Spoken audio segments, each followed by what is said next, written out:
कोई भी साथ देने वाला नहीं है। हम लोग पैदा हुए, माता पिता थे,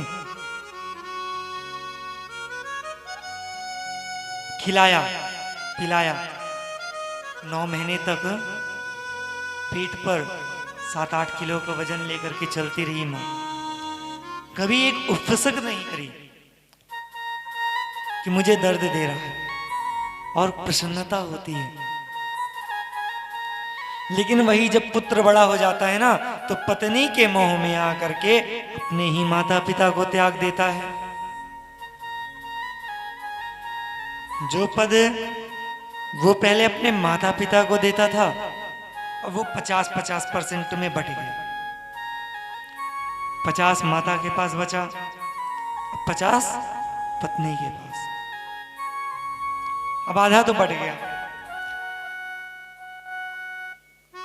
धीरे धीरे संतान हुई ना, तो संतान पे भी 25% बढ़ जाता है। तो पत्नी से तो 50 ही रहता है, माता पिता से 25 और कट जाता है,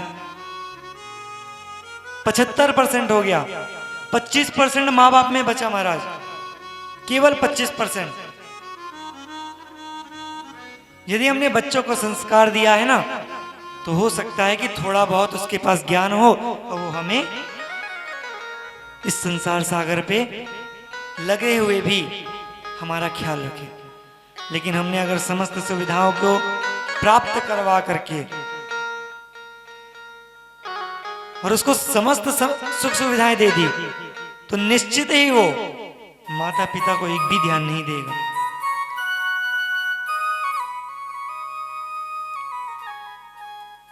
तो 75% तो बढ़ गया, अब बचा जो है 25%।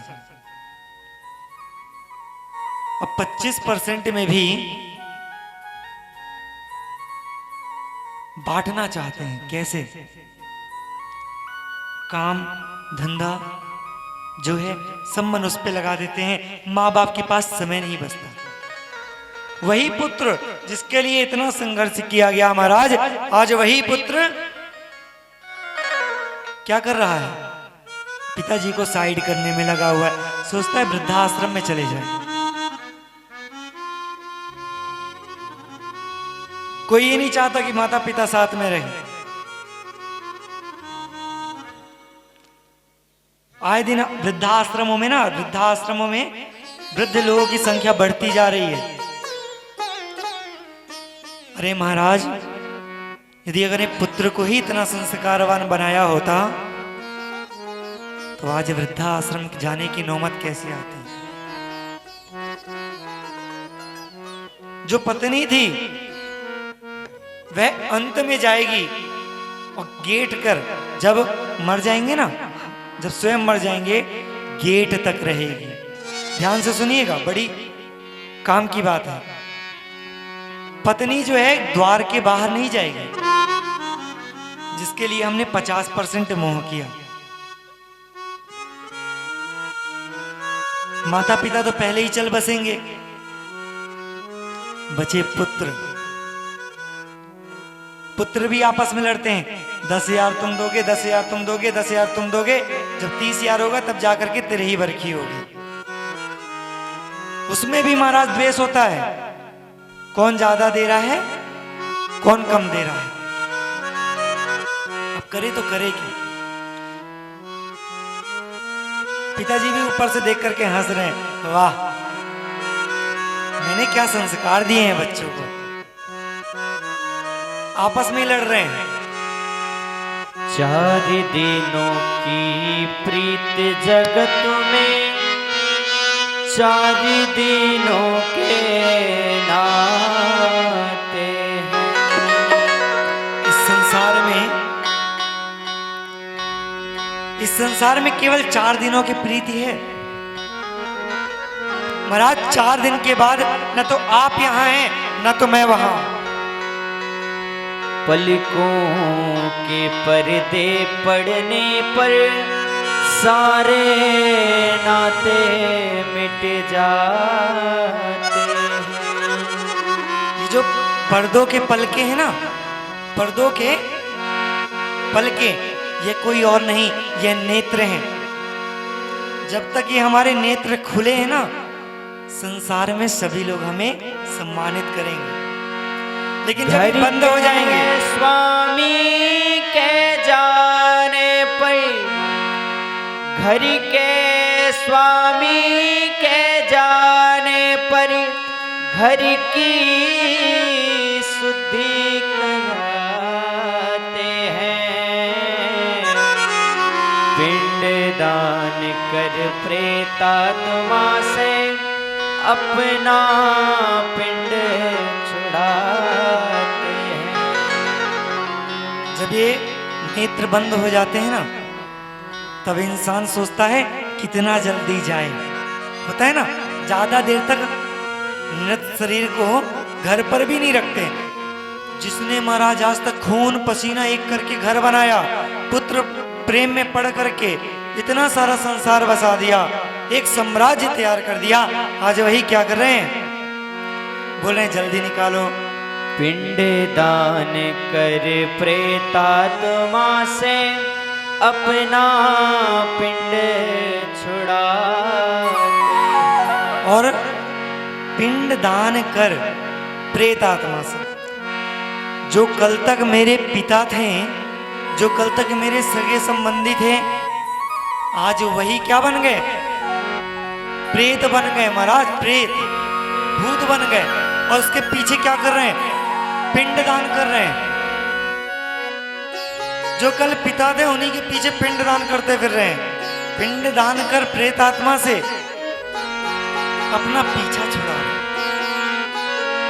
रक्ति बहाए जल सम जिसमें, रक्ति बहाए जल सम जिसमें, जल में वही बहाते हैं। कहते हैं रक्ति बहाए जल सम जिसमें। रक्ति मतलब कहा गया खून को, रक्त। रक्ति बहाए जल सम, खून पसीना एक करके जिसने महाराज घर बनाया, जिसने साम्राज्य तैयार किया, वही आज क्या करते हैं? मरने के बाद उसी अस्थियों को गंगा जी में प्रवाहित करते हैं। गंगा जी में प्रवाहित कर रहे हैं महाराज। मृतक के लौटाने का कोई जोखिम नहीं उठाते हैं। और तो और छोड़िए, जो मृतक रहता है ना, मृतक, अगर उनसे कह दिया जाए कि चलिए आपके पिताजी को हम बुलाए दे रहे हैं, शरीर आपके पास है, आत्मा भी आपके अगल बगल भटकेगी, है तो पिताजी भटकते रहेंगे अगल बगल। महाराज मृतक देह के बाद कोई जोखिम नहीं उठाता, बोलता है पिंड दान करो छुटकारा पाए। वही पिता था और वही आज प्रेत बन गया। किस चीज का हम प्रेम रखें शरीर से? किस चीज का प्रेम रखें? वही आज मृतक के अगर बोल दिया जाए तो वही पीछा छुड़ा रहा है। जिसकी चिंता में तू जलता, जिसकी चिंता में तू जलता, एकदा वो ही जलाते हैं।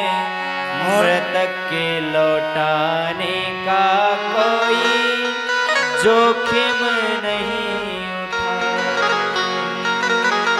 महाराज जिनकी चिंता में जलते जलते बाल सफेद हो गए, हाथ पैर टूट करके खटोली पर आ गए, जिनकी चिंता में जलते जलते हम अस्वस्थ हो गए, और आज वही चिता जलाते हैं, वही चिता जला रहे हैं, वही दाह संस्कार कर रहे हैं। चौथे से 40वें दिन तक सारी रस्म निभाते हैं। चौथे से 40वें दिन तक सारी रस्म निभाते हैं। चौथे से 40वें दिन तक। हमारे हिंदू परंपरा में चौथ कहते हैं और मुसलमानों में 40 दिन होते हैं। जितनी परंपरा होती है ना, मृतदेह कोई क्रियाकलाप नहीं छूटता कि कहीं लौट करके ना आ जाए। और मुसलमान भी 40 दिन तक यही करते हैं कि कहीं वो प्रेत आत्मा बन करके लौट करके ना आ जाए। चौथे से 40वें दिन तक सारी रस्म निभाते हैं। मृतक के लौटाने का कोई जोखिम नहीं उठाते हैं। 4 दिनों की प्रीति जगत में 4 दिनों के नाते हैं। पलकों के पर्दे पड़ने पर सारे नाते मिट